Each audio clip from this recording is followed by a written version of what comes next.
বলিউড বাদশাহ শাহরুখ খান মুম্বাইয়ের এক বিশেষ নেটিফ্লিক্স ইভেন্টে হাজির হন দুই সন্তান আরিয়ান ও সোহানা খানকে নিয়ে। তবে এ সময় অনুপস্থিত ছিল পরিবারের কনিষ্ঠ সদস্য আব্রাহাম। আরিয়ানের প্রথম পরিচালিত বলিউড সিরিজের উদ্বোধনে খান পরিবারের উপস্থিতি নজর কেড়েছে সকলের। তবে অনুষ্ঠানে সবার নজর কেড়েছে শাহরুখ খান ও সোহানার একটি মজার মুহূর্ত। একটি ভাইরাল ভিডিওতে দেখা যাচ্ছে শাহরুখ সোহানা ও আরিয়ান খানের ক্যামেরার সামনে পোজ দিচ্ছিলেন। সে সময় মেয়ের পোশাক ঠিক করে দেন শাহরুখ খান। সোহানা বাবার এই যত্ন দেখে লজ্জায় হেসে ফেলেন। পাশে দাঁড়িয়ে থাকা আরিয়ানও একবার আড়চোখে বোনের দিকে তাকান। আর গৌরী খান, তিনি পুরো বিষয়টি মজার ছলেই নেন, কারণ তিনি ভালোভাবে জানেন শাহরুখ বাবা হিসেবে কতটা পজিটিভ। ওই অনুষ্ঠানে আরিয়ানের ডেবিউ সিরিজ প্রসঙ্গে কথা বলতে গিয়ে নিজের সন্তানের ছোটবেলার এক মজার গল্প শেয়ার করেন শাহরুখ।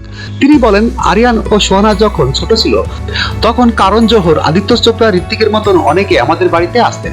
ওরা যেহেতু সবাইকে টিভিতে দেখতো, তাই একদিন জিজ্ঞেস করলো, বাবা সবাই কি টিভিতে কাজ করে? এমন এই পরিবেশে বড় হয়েছে ওরা। শাহরুখ খান আরো বলেন, এই সিরিজের জন্য একাধিক বলিউড তারকা অভিনয় করতে রাজি হয়েছে কেবলমাত্র আরিয়ানের প্রতি ভালোবাসা থেকে। আমি বিশেষভাবে কৃতজ্ঞ তাদের প্রতি যারা আরিয়ানের জন্য এই সিরিজে অভিনয় করতে রাজি হয়েছে।